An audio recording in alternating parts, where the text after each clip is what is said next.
Hello children, I welcome you all to our today's class. Today we are going to do the very first chapter of grade 10th economics, that is development. But before starting with the chapter, let me tell you the key points that we are going to cover in our today's chapter. We are going to cover what is development, what are the goals of development, what is national development, how to do the comparison between different countries. Then, what is human development? What are the different parameters to measure development? And finally, the sustainable development. But before beginning the chapter, I request you to keep your notebooks as well as your pens ready so that you can keep on noting down the expected questions that can be asked in the board examination from this very chapter. So, are you all ready? Let's start. See, when we talk about development, we basically analyze it on two things. Number one, the development of an individual basically depends upon his income. And number two, the quality of life which he or she is living. Now, how? These two things are very important for the development of an individual. Let's understand that. For example, I am working in an area where I have a very sound salary, but I have no freedom, I have no choice. There I am not treated equally. Or maybe the area where I'm working, there the surrounding or maybe the hygienic conditions are not so good. Now, these things will affect my standard of living. And finally, this will also hamper my development. So, whenever we talk about the development of an individual, we analyze it, number one, on the basis of the income of a person, and number two, the quality of life an individual is living on. Now, the question that can come from this chapter is, what do you mean by developmental goals? And how are the developmental goals of one individual different from the developmental goals of the another? Now, see, let's understand this concept. There is a farmer. For him, the developmental goal would be to have the best harvest, to have the best H5V seeds, to have proper, you can say, the financial aid by the government. Okay, and then finally to earn a lot of profit from the crop that he or she is going to harvest. Okay, but if we talk about the developmental goal of a 10th grade student, maybe you, then your developmental goal would be to get the highest scores in the 10th board examination, right? And looking at the global surrounding at present, where the entire world is facing the deadly COVID-19, that is coronavirus, then in that case, we would say that the developmental goal of all the nations around the globe in 2020 is to overcome the crisis of COVID-19. So, I hope now this concept is clear to you all, that the developmental goal of an individual may or may not be the developmental goal of the another. Right? Another question that comes from this very particular chapter is how the developmental goal of an individual can facilitate the developmental goal of the another, and how it can even prove to be destructive for the another person. Now, for instance, right now I'm preparing this video. Okay, my developmental goal would be to reach to maximum of my students and to make this concept clear, the concept of development clear to each and everyone who is appearing for grade 10th. Okay, so this is my developmental goal. And this developmental goal of mine will help all the students of grade 10, maybe even you, to understand the concept of development and to critically write any answer very well in your board examination. So this is a way how developmental goal of one individual caters to the developmental goal of the another. Now, the another thing is how the developmental goal of one may be destructive for the another. This we'll understand with an example of a dam. For example, the government of India decides to construct a dam at a particular place so as to do a lot of generation of hydroelectric power plant, and even also to provide to store water so that the water could be provided to the individuals for drinking purposes, right? So this was a developmental goal of the government of India. But now how this developmental goal turns to be destructive for the another. It would be destructive for all those people whose land will be taken away or will be confiscated by the government in order to construct the dam. Because now those people will be losing their piece of land which they can use as the residential property or maybe as a source of, you can say, income by growing crops in it.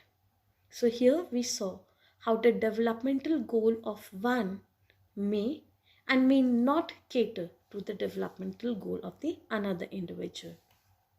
I hope this concept is clear.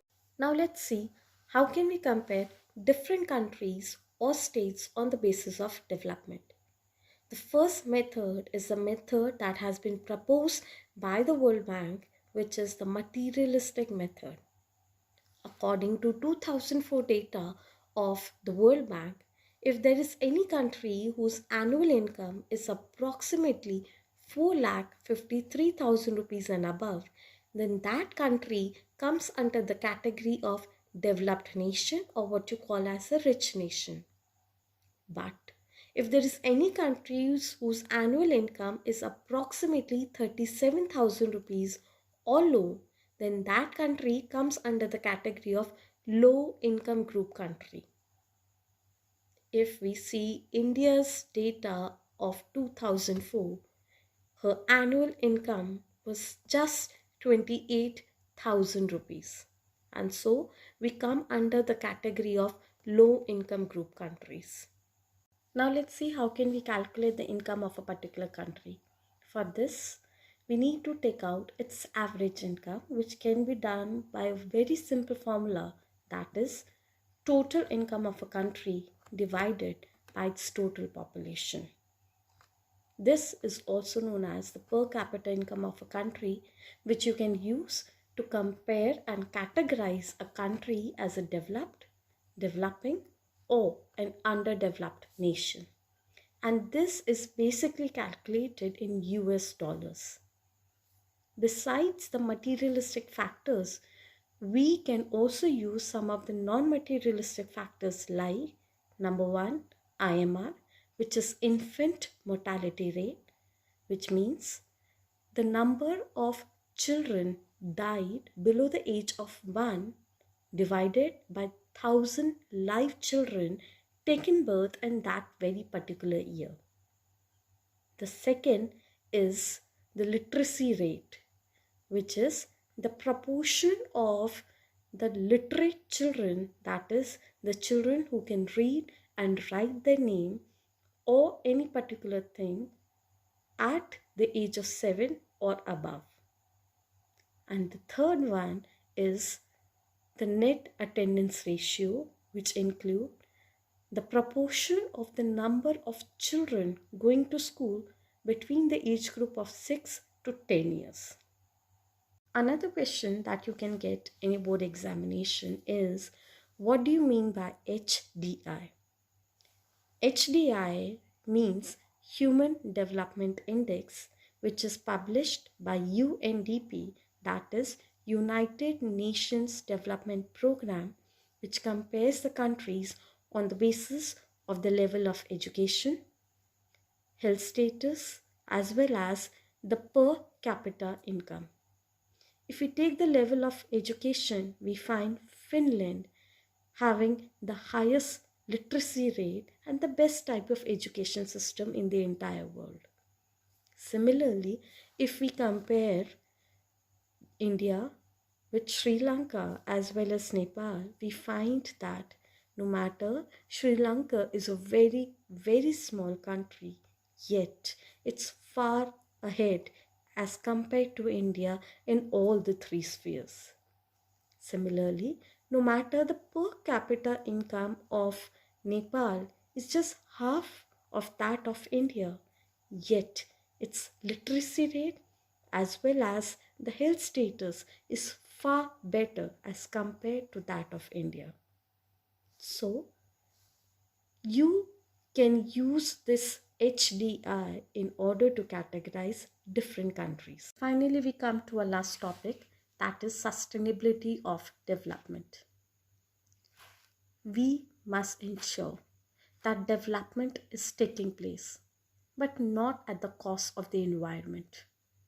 Sustainable development is development that not only enables an individual to meet his or her present need without compromising the capability of the future generations to meet their own needs. We have been so greedy enough in misusing all the resources that are available to us that hardly any resource is going to be left for a coming generation. For example, we take the groundwater level. Every year in India itself, we are using 1/3 of the groundwater level, thereby causing its depletion. No matter that the groundwater is a natural renewable resource which keeps on replenishing itself just like the crops as well as plants. But the harm that we are causing to it is really creating a global issue. We must not forget that any harm caused to the environment is directly or indirectly a harm caused to the humanity. And the environmental disasters really do not see the borders of the nations as well as of the state. And at present, we are facing one such harm to the nature in the form of COVID-19. Sustainability of development is a new scientific knowledge in which the scientists, economists, philosophers, as well as many other agencies are working together just to promote development, not at the cost of the nature, but along with the development of nature. I hope this video clears all your concepts, all your worries regarding the particular chapter. I am also going to share a link with you all which includes my notes of this chapter along with a question bank which can be asked in your board examination. I hope you'll download those links, those PDFs, and will make the better use of them.